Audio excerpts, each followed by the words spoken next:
वैराग्य के अभाव में जो ज्ञान होता है वह उदर पूर्ति का साधन भले ही बन जाए, यश कीर्ति को प्राप्त करने का साधन भले ही बन जाए, उससे अविद्या का क्षय नहीं होता, उससे जीव का कल्याण नहीं होता।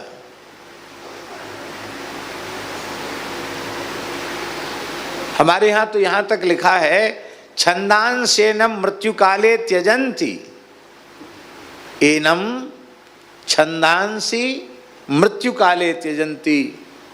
मृत्यु के समय में केवल वाचिक ज्ञान से संपन्न जो व्यक्ति हैं उनका वेदक ज्ञान भी उनके देह से पृथक हो जाता है। कैसे?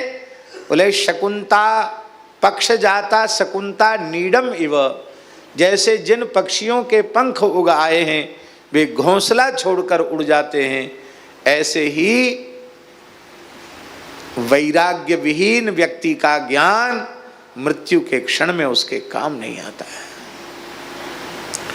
इसलिए जीवन में सबसे पहले वैराग्य की आवश्यकता है। कोई व्यक्ति ऐसा होता है कि उसको किसी वस्तु पदार्थ की चाह है और उसे वह मिल जाए तो तृप्त हो जाता है, लेकिन ये इंद्रियां ऐसी विचित्र हैं, इनको जितनी भोग की सामग्री मिलती चली जाती है इनकी अतृप्ति उतनी अधिक बढ़ती चली जाती है। इसलिए इनको दुष्ट कहा। यत् पृथिव्याम ब्रीहि यवः हिरण्यम पशव स्त्रियः, इस धरती पर जितना अन्न है, जितना धन है, जितने हाथी घोड़े आदि पशु हैं, जितनी पृथ्वी है, जितना स्वर्णादि रत्न हैं, जितनी स्त्रियां हैं, एक ही मनुष्य को मिल जाएं भोगने के लिए तो भी ये दुष्ट इंद्रियां तृप्त नहीं होती हैं। भोगा न भुक्ता वयमेव भुक्ता, हम भोगों को नहीं भोगते हैं, भोग ही हमको भोग लेते हैं।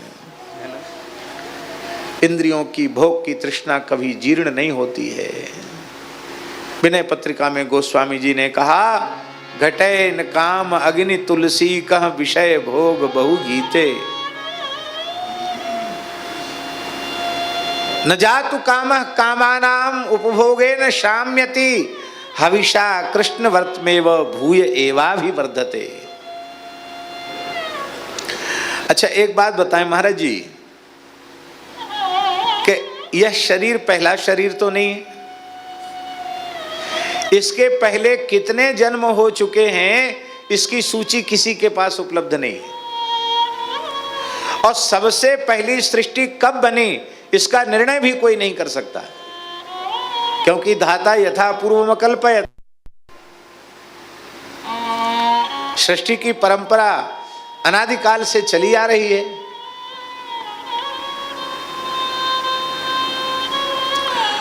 तो सबसे पहली सृष्टि कब बनी थी इसका निर्णय कोई कर नहीं सका। तो फिर भी हम निवेदन कर रहे हैं कि जब कभी पहली सृष्टि बनी होगी तब से ही हम पैदा हो रहे हैं और मर रहे हैं। कब बनी थी हमें पता नहीं, किसी को पता नहीं तो हमें क्या पता होगा। कृतार्थ हुए नहीं, कृतार्थ हो जाते तो ये वर्तमान जन्म ही नहीं होता। आत्म साक्षात्कार भगवत साक्षात्कार हो जाता, जिसका फल है भिद्यते हृदय ग्रंथि छिद्यन्ते सर्व संशयाः क्षीयन्ते चास्य कर्माणि दृष्ट एवात्मनीश्वरे अथवा तस्मिन् दृष्टे परावरे। वो तो सब हुआ नहीं। इसका मतलब है कि ऐसे ही जन्म समूह सिराने, एक दो जन्म नहीं असंख्यों जन्म हमारे ऐसे ही नष्ट भ्रष्ट हो गए। हो सकता है ठाकुर जी कभी इंद्र महेंद्र बने हों, कभी चक्रवर्ती सम्राट बने हों, कभी रसातल के भोगों को भी भोगा हो, पता नहीं क्या क्या नहीं भोगा होगा, कितना कितना सुख भोगा होगा, कितना कितना दुख भोगा होगा। मन भरा। कुत्ता बने तो भी कुतिया मिली, बहू मिली, सुअर बने तो सुअरिया मिली, गधे बने तो गधही मिली, हाथी बने तो हथनी मिली, कीट पतंग बने तो भी मिली, पर ये दुष्ट इंद्रियां इतने बार, असंख्यों बार संसार को भोग चुकी हैं ये इंद्रियां, क्या फिर विवाह के लिए व्याकुलता नहीं होती है क्या? कितने पुत्र हुए? एक दो पुत्र हुए क्या? एक एक बार में 10-10, 12-12 बच्चे हुए, सुवरिया के होते हैं। फिर भी भगवान ने देव दुर्लभ अपनी प्राप्ति के लिए हमें मनुष्य बनाया।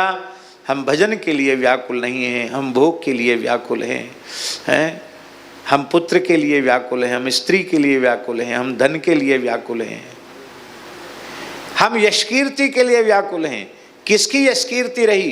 कितने बड़े बड़े चक्रवर्ती सम्राट हुए जो सप्तद्वीपति पृथ्वी के एक छत्र सम्राट थे, किसकी कीर्ति शेष रह गई? ठाकुर जी, राम नाम सत्य है, गोपाल नाम सत्य है, पर इसके बाद भी ये इंद्रियां भोग की तृष्णा से विरत नहीं हो रही है। देखते देखते आंख बंद हो गई, आंख का देखना कम हो गया, फिर भी आंख को रूप देखने की ललक लगी भई है। अब बहरा हो गए, ऊंचा सुनते हैं, बुढ़ापा आ गया, फिर भी सुनने की इच्छा बनी हुई है। कौन सी ऐसी इंद्रिया है जो तृप्त हो गई? गुरुजी, भाष्य में भगवान आदिशंकर ने कहा है कि भोग के अनंतर इंद्रियों के भोग के कौशल में वृद्धि होती है, ऐसा वचन है। प्रयोग मनुवर्धन्ते, माने आप जितना विषय का, रूप रस गंध शब्द स्पर्श, किसी भी विषय का जितना भोग करते चले जाएंगे, उस भोग को भोगने का इंद्रिय का कौशल्य उतना अधिक बढ़ता चला जाएगा। अब यह कथा सामान्य कथा नहीं है, इसके श्रोता पूज्य सद्गुरुदेव भगवान हैं।